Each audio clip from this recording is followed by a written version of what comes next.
तेरियां बातां सोनिया सो पट्टे ना कर तू लगा दे बूटा लक मारे झूठा है। बहुत अच्छा ये देखो ऐसे बन जाते पतला हैं। बंदा कदे न मारे क्या पता वो कब जी टूटा लक मारे झूठा। मैं आप सबसे करबद्ध निवेदन करती हूँ कि इस वीडियो के देखने के बाद आप अपने गुरुओं में अविश्वास की धारणा न बनाएं, क्योंकि इस वीडियो में मैं उस बारे में बात नहीं करती। जय श्री राधे।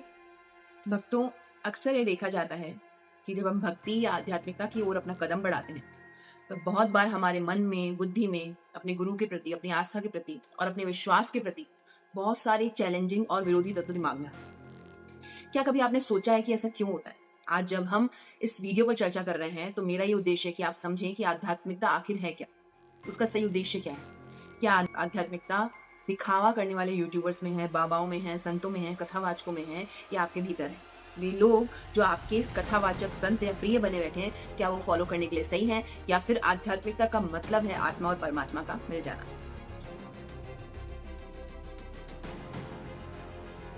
तो आज सुबह जब मैं उठी तो नाम जप करने के बाद कुछ देर मैंने YouTube पर टाइम स्पेंड किया और मैं कुछ वीडियोस देखने लग गई।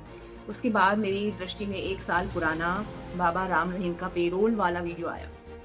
अब जैसे कि इंसानी फितरत होती है, मस्तिष्क होता है, एक के बाद एक वीडियो खुलते गए, रिलेटेड वीडियो, और उसके बाद मैंने आसाराम बाबू का वीडियो देखा और इस तरह मैं प्रेमानंद जी महाराज की एक ऐसी वीडियो पर पहुंची जहां उन्होंने रिसेंटली आसाराम बाबू के बारे में टिप्पणी की। हमें ये भावना करनी कि आसाराम मेरे राम है, मेरे ठाकुर है। वो चाहे बाहर खेले चाहे भीतर खेले, वो चाहे माया का खेल खेले चाहे ब्रह्म का खेल खेले, मेरे लिए वो भगवान है। दुनिया की दृष्टि एक अलग है। अब वो टिप्पणी क्या है उसके लिए आपको YouTube पर जाकर इस वीडियो को देखना चाहिए। तो इस तरह कम से कम मैंने 1 घंटा YouTube पर स्पेंड की। उसके बाद मेरे मन में आया कि आज का जो वीडियो है उसका सार यही है कि आपको उस डार्क रियलिटी से एक ब्राइटनेस तक ले जाए। चर्चा शुरू करने से पहले मैं आपको बताती हूँ, एक संतु हैं नागरीदास बाबा, वो बहुत सम्भ्रात परिवार से आते थे। उन्होंने अपना सब कुछ छोड़कर राधा रानी के लिए बरसाने में निवास किया और पूरा जीवन राधा रानी के प्रेम में बिताया। नागरी बाबा का एक कथन है, वो कहते हैं कि जो संत या जो इंसान भगवान और खुद के बीच एक मीडिएटर बना लेता है, उस मीडिएटर को भगवान मानने लग जाता है तो बहुत दिक्कत आती है। ये मैंने के.एन. राव सर की रिसेंट बुक पढ़ रही हूँ, योगी प्रारब्धम काल चक्र। इसमें के.एन. राव सर ने बताया है, उसके अनुसार बाबा कहते हैं कि क्योंकि जब एक इंसान हर एक क्रियाकलाप, उसका विश्वास, उसका बिलीफ सिस्टम, उसका सारा परिवार बस सब एक बाबा पर केंद्रित हो जाता है, एक विश्वास पर केंद्रित हो जाता है। नागीदास जी कहते हैं कि जो सच्चा साधु होता है वो न तो किसी आश्रम व्यवस्था को मानता है और ना ही कोई आश्रम बनाता है, न कोई शिष्य रखता है और ना ही शिष्यों से सेवा करवाता है। यानी उनके अनुसार एक सच्चा संत अकेला ही धर्म का प्रचार करता है और अकेला ही रहना पसंद करता है। ऐसे बहुत सारे संत हमारे भारतवर्ष में हुए हैं। आप देवराहा बाबा को देख लीजिए, उड़िया बाबा को देख लीजिए, संत गया प्रसाद पंडित जी को देख लीजिए। ये सब ऐसे उदाहरण हैं जिनका अस्तित्व आपको सच्चाई दिखाने में मदद करता है। लेकिन हम तो संसारिक हैं, हम में 2 बुद्धि भाव आता है हमेशा ही। तो हम संत नागरीदास बाबा जी की बात क्यों माने क्योंकि आप उन्हें फॉलो करती हैं? ऐसा बिल्कुल नहीं। अगर आप अपनी बुद्धि का प्रयास करके थोड़ा सा इस चीज को समझने की कोशिश करेंगे तो आप पाएंगे कि संत का काम समाज सुधार के साथ साथ खुद के अंदर के गुण दोष का सुधार करना भी बहुत जरूरी होता है। वो संत जो समाज को बहुत सारी शिक्षाएं देता है, वो संत खुद के लिए सुख नहीं पाता, खुद के लिए सुख की वस्तुएं नहीं जोड़ता, क्योंकि वो यही सब करना ही होता उसे, तो वह गृहस्थी में रहता, वो संसार में रहता। तो नागरीदास बाबा का इतना ही कथन था कि अगर किसी को संत ही बनना है तो उसे आश्रम की और चेलों की अपनी सेवा करवाने की आवश्यकता नहीं है। हो सकता है मेरे इस विचार से बहुत सारे लोग आप यहाँ मतभेद रखें, लेकिन मैं कुछ इस बात से बहुत ज्यादा रिलेट कर पाती हूँ, क्योंकि मैं सोचती हूँ कि वास्तव में अगर गृहस्थी में है तो हम संसार के सारे सुख भोग सकते हैं, मूवीज जा सकते हैं, अच्छा घर बनवा सकते हैं, पैसे जोड़ सकते हैं, ज्वेलरी कैरी कर सकते हैं, अच्छे से रह सकते हैं। लेकिन जब हम संत हैं तो हमें दुनिया से अलग दिखना चाहिए और वो दोष अपने अंदर से मिटाना चाहिए, यानी कि संग्रह की प्रवृत्ति। बात भक्ति की आती है तो इंसान भक्ति में 2 तरह से आता है। या तो उसे संसार में सब जगह से निराशा और अपना अथक प्रयास करने के बाद भी संसार से सुख प्राप्त नहीं होता, या फिर वह पूर्व जन्म की संचित भक्ति के द्वारा सब कुछ छोड़कर, सब कुछ संपन्न होते हुए भी अपना सब कुछ छोड़कर ईश्वर के पास आते हैं। तो जब आप भक्ति में आते हैं तब आपको एक गुरु की आवश्यकता होती है। आपको लगता है सब कुछ नया नया है, मैं किसको फॉलो करूँ, किसकी बात सुनूं? आपने बहुत लोगों को सुन रखा होता है। गुरु बनाने के लिए एकाग्र बुद्धि और संयम की आवश्यकता होती है कि किसे गुरु चुना जाए। इसलिए कहा जाता है कि गुरु बनाने से पहले बहुत सोच समझकर विचार करना चाहिए। किसी से भी प्रभावित होकर उसे गुरु मान लेने का मतलब है कि आप अपने साथ बहुत ज्यादा घातक निर्णय ले रहे हैं और साथ ही साथ अपने परिवार को भी जो उसका गुणदोष है वो भुगतने के लिए रेडी कर रहे हैं। लेकिन बुद्धि और मन से विचार कैसे हो, यह बहुत बड़ी बात है। बुद्धि तो विचलित है, बुद्धि इतनी विचलित है कि एक पल भी आप किसी की बात सुनते हैं और आपको लगता है यही भगवान है, यही मेरे ठाकुर जी, इनकी कितनी अच्छी बातें लग रही हैं, यह साक्षात धरती पर अवतार हैं। और बुद्धि दूसरी तरफ कहती है अगर वही आपका भगवान, आपका गुरु किसी दोषारोपण में जेल में चला जाता है तो कुछ लोग कहने पर आप गुरु बदल भी देते हैं, क्योंकि कुछ लोग उन्हें गलत बताते हैं, कुछ लोग कहते हैं इसने ऐसा किया, तो आपकी बुद्धि में विकार आ जाता है कि नहीं यार ये ऐसा नहीं था जैसा मैंने सोचा था या जैसे मैं इसे समझता था, ये तो पापी निकला। आपका गुरु, आपका विश्वास, आपका बिलीफ सिस्टम एक मिनट में डैमेज हो गया। गुरु का काम होता है आपको ईश्वर से जोड़ना, ना कि खुद ईश्वर के रूप में खुद को पूजवाना।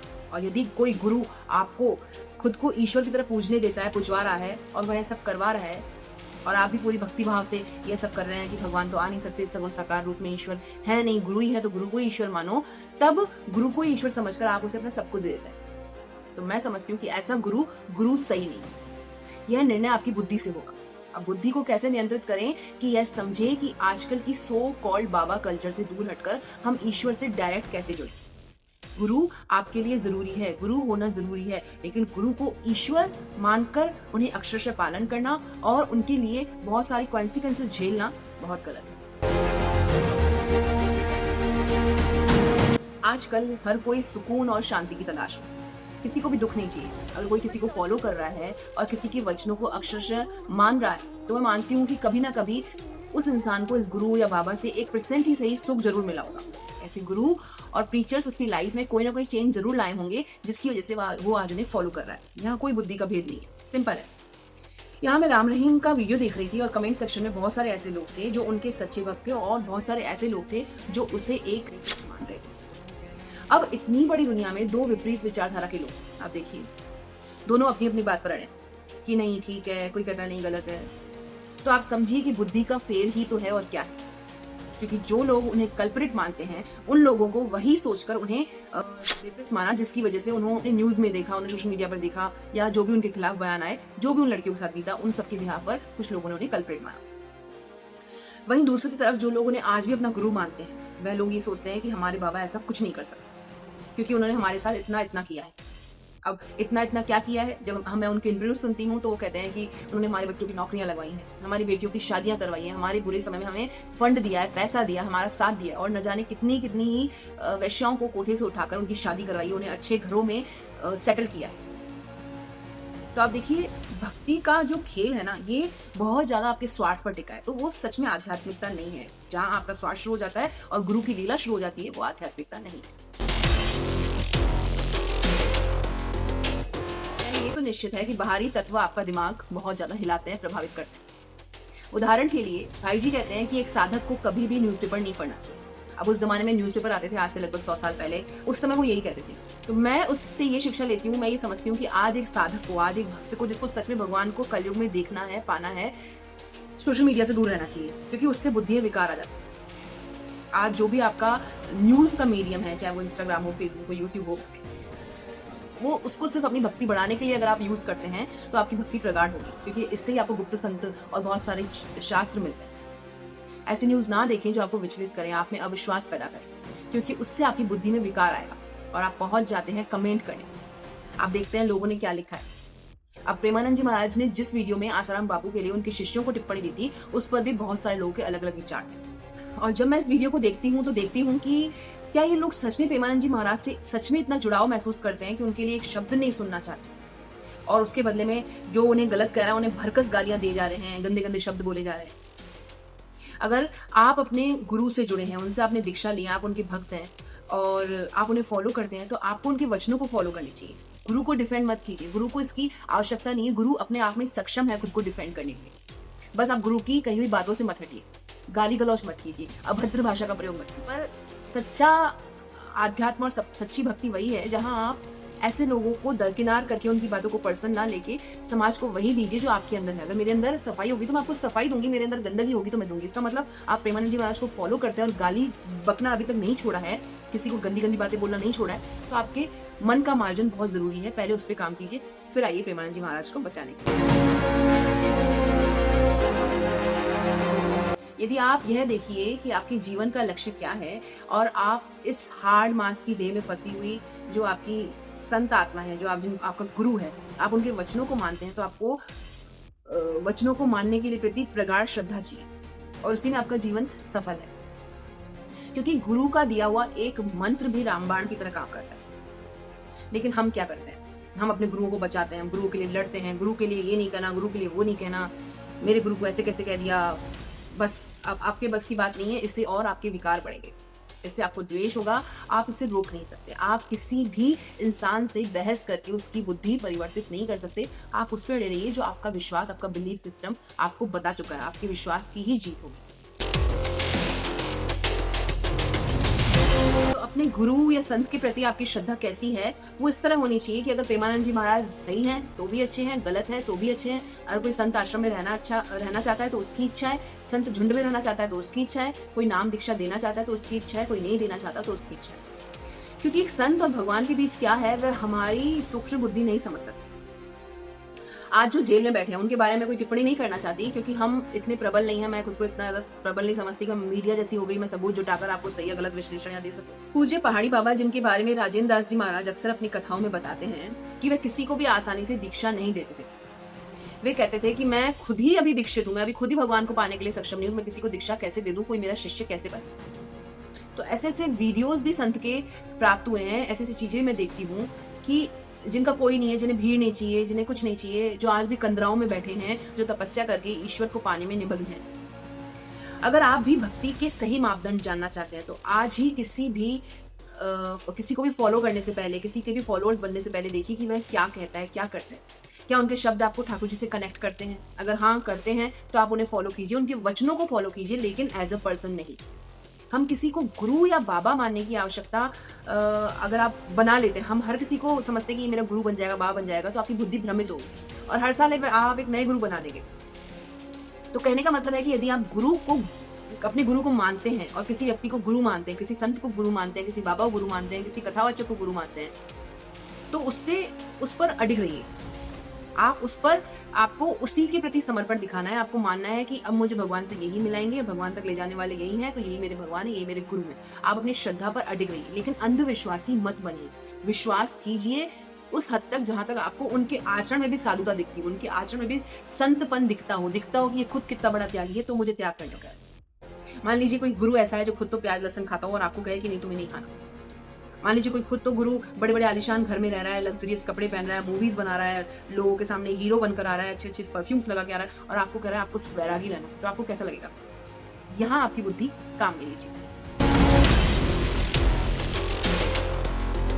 यही मैं आपको समझाना चाहती हूँ कि जिस पर आप निष्ठा करते हैं ना, तो आपकी निष्ठा का लेवल इतना ही होना चाहिए, इस लेवल तक ही आपकी भक्ति होनी चाहिए कि आपको जो भी गुरु ने कहा है उस पर अडिग रहिए। दुनिया कुछ भी कहती है आप उस पर मत मानिए, लेकिन उस अविश्वास के चलते जो दो लोगों को है उसके चलते आप हिंसा करें, उसके चलते आप लोगों की जान लें, उसके चलते आप दंगा फसाद करें, उसके चलते आप गलत काम करें, तो यहाँ आपके गुरु पर आप सवाल उठाने के लिए खुद ही अपने आए खड़े देखिए, देखो इसके गुरु ने इसे क्या सिखाया। लगता है इसका गुरु ऐसा ही है, तभी तो उसने यही सीखा। अगर गुरु के वचनों को, गुरु की महत्ता को आपको संसार को बताना है, तो गुरु के वचनों पर चल के देखिए। संसार की हर बात को दिल पे लगाना आपके गुरु के महत्व पर प्रश्न खड़ा करता है। अंग्रेजी में एक टर्म आती है शीपल। शीपल एक टर्म है जिसका मतलब भेड़ चाल। उसके अनुसार बहुत सारे लोग देखा देखी वो काम करते हैं जो उनकी बुद्धि और ब्रेन जस्टिफाई भी नहीं कर पाता। तो इसका एक बहुत ज्वलंत उदाहरण है कि जब भी कोई संत प्रसिद्ध हो जाता है सोशल मीडिया के थ्रू, कुछ लोगों के काम हो जाने के थ्रू, तो उस वक्त उस संत के पास 50 लोग ऐसे होते हैं जिन्होंने वास्तविकता में उस चीज को महसूस किया, अनुभव किया है। लेकिन जब वो 50,000 लोगों तक पहुंचते तो उसमें से कम भी 45,000 लोग उस संत को ये देखकर फॉलो कर देंगे कि इतने लोग फॉलो कर रहे हैं तो जरूर इस संत में कोई बात। वो अपनी बुद्धि नहीं लगाते, वो भेड़ चाल चलने में विश्वास रखते हैं। लेकिन गुरु के मामले में भेड़ चाल चलना अपनी जिंदगी साथ खिलवाड़ करने के बराबर है। आप यह बिल्कुल नहीं करें। तो सही गुरु कैसे चुने? अब जब भी आप अपना गुरु चुनते हैं तो अपने मन, बुद्धि और चित्त को साध कर अपने ईश्वर से, अपनी अंतरात्मा में पूछिए कि ठाकुर जी, हे नाथ, ये जो गुरु हैं, ये जो कथावाचक हैं, ये जो बाबा हैं, ये मुझे आपके बड़े ही प्रेमी लगते हैं, कृपया मुझे मार्गदर्शन दीजिए, क्या मैं अपना गुरु बनाऊं इन्हें, या फिर आप अपने गुरु बनने के लिए जो आइडियल फिगर आपके माइंड में रहता है, मेरे गुरु के आने का मेरे जीवन में ये परिवर्तन आना चाहिए, ऐसा ही एक व्यक्ति देखिए जो आपका गुरु बन सके। फिर हमेशा मन, प्राण, वचन से उनके प्रति समर्पित होकर उन्हें ठाकुर जी का ही स्वरूप मानकर उनकी सेवा कीजिए, लेकिन अंतःकरण में सिर्फ और सिर्फ ठाकुर जी को स्थान दीजिए, क्योंकि गुरु में भेद बुद्धि रखना भी गलत है। तो गुरु को ठाकुर जी के समान मानकर सारी सीमाएं पार करके संसार में हिंसा फैलाना और गलत चीजें करना भी बहुत गलत बात है। तो जब भी आपको कोई गुरु चुनना हो तो उसके लिए अपनी अंतरात्मा से पूछिए कि क्या ये एक विश्वसनीय आदमी है जिस पर मैं करोड़ों जन्मों तक विश्वास कर सकूं, क्योंकि गुरु आपके हर जन्म में वही रहते हैं। आप अपनी बात पर डटे रहिए। यदि आपको अपने गुरु पर पूर्ण विश्वास है और जो लोग उनके खिलाफ कुछ कहते हैं, उनके लिए अपने गुरु से और अपने ईश्वर से सद्बुद्धि की प्रार्थना कीजिए, ना कि उन लोगों के खिलाफ गंदे भाषा, अभद्र भाषा का प्रयोग कीजिए, क्योंकि जहां आप अभद्र भाषा का प्रयोग करना शुरू कर देते हैं वहीं आपकी गुरु निष्ठा पर प्रश्न आ जाता है, और ऐसा होने नहीं देना चाहिए। अगले वीडियो में आपसे मिलती हूँ ऐसे ही कुछ विचार के साथ। तब तक के लिए जय जय श्री राधे श्याम।